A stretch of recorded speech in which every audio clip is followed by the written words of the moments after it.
Alright guys, have a good night. Back with another video, and today to go ahead and talk to you guys about some important update information directly from Supercell. For those who don't know what Royale is, it's like a podcast hosted by Supercell where they talk about some update information, and basically it's developers talking about the game, answering questions and all that. And the new episode was released explaining the next few card nerfs we should expect, some cards they killed, and also some new update features they will be adding. Before we do get into that though, don't forget to leave a like and comment below to be entered into my monthly giveaway.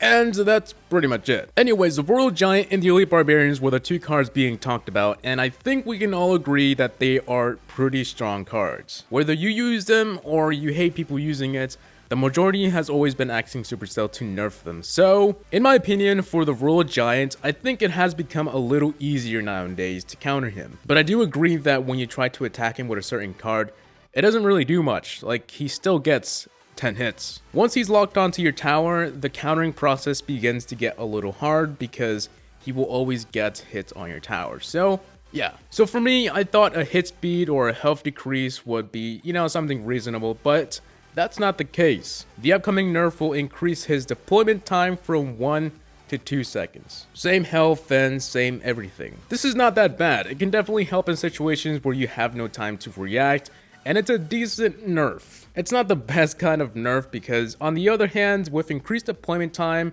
that will give the opponent extra time to build up elixir and deploy something else behind the Royal Giant that he couldn't before. But we can't judge it just yet. We'll have to see when the update comes out, and let me know what you guys think in the comment section below. Now on to the Elite Barbarians. They're going to be getting a health decrease of 4%, and also the first hit will be 0.1 seconds slower. It's good that the Elite Barbarians are getting a nerf, and even though 4% may seem a little bit, it's quite big if you do the math and compare the before and after. They'll die faster from smaller troops, and if they're locked onto your tower already, it may prevent them from getting that one last hit. Now for the 0.1 second parts, this is only going to be for the first hit, so the hits after that will be the same. The hit speed for the Elite Barbarians are not getting nerfed. I can see this helping when you need a little extra time to deploy a counter, but I also feel like most of us won't even notice.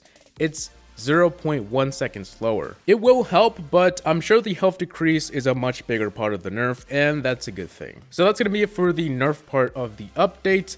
Now I wanted to go ahead and talk about this card that they were going to add to Clash Royale, but ended up killing it. This was going to be the first legendary card, the Ice Wizard Tower. If it sounds familiar, then it is. It would have been just a regular wizard tower, but instead with a ice wizard. We don't know exactly how it would have looked, but I'm assuming it would have had the same tower from Clash of Clans, but a bit icier or a different shape. I don't know. So what happened? Why did it never get added? Well, the reason why is simply because they felt the tower was way too defensive. It would make the game much more slower and the troops would take forever to even get to it. The idea was pretty cool, but they mentioned that they want the game to be a much more aggressive and fast-paced style. So yeah, I think it would have been pretty boss, but I also do have to agree with, the whole slowing down game. Imagine just a ice wizard just standing in one spot as a tower and slowing everything down.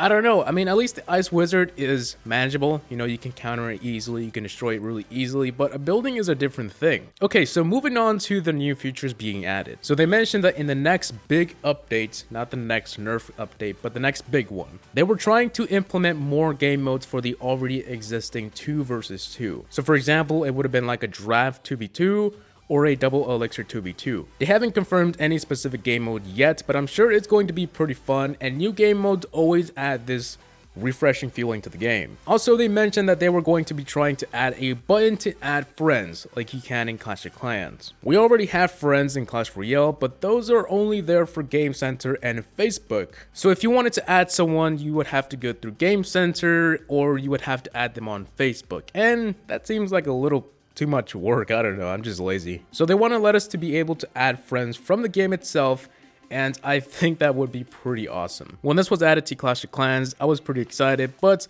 that was also the time when Clash of Clans was beginning to die for me, so maybe I didn't experience it as I would have liked. I don't know. And finally, the last topic is going to be a hidden feature Apparently, they've removed the text that lets you know the opponent left the match. Not in all matches, but more specifically ladder matches. This is because they felt once you saw a person has left, you would take advantage before they can even get on and defend. And that couldn't be much more true. Whenever a person left a match, I would try and drop like a freaking golem and a wizard, and since he wasn't on, then I would win, right? Now this time they can't really see if they left or not. And they removed it for that reason because, I mean, it's kind of unfair. Maybe your Wi-Fi died for a second and you want to get on as soon as possible, but when you get on, you've already been destroyed, and it's really not fair. So yeah, they've removed it already, and that's the reason why you probably haven't seen it in certain game modes. Not all, but certain ones. So guys, this is all the information I have for you today. If you guys want to watch the full 30-minute podcast, I'll leave the link below, so you can go ahead and check it out. Also, let me know what you guys think about the nerf changes below. Do you feel like they're enough, or are they lame? Just let me know. So I hope you guys enjoyed today's video. Please rate, comment, and subscribe for more videos. Tell me what you guys think below in the comment section of YouTube. See you all in the next one. Peace!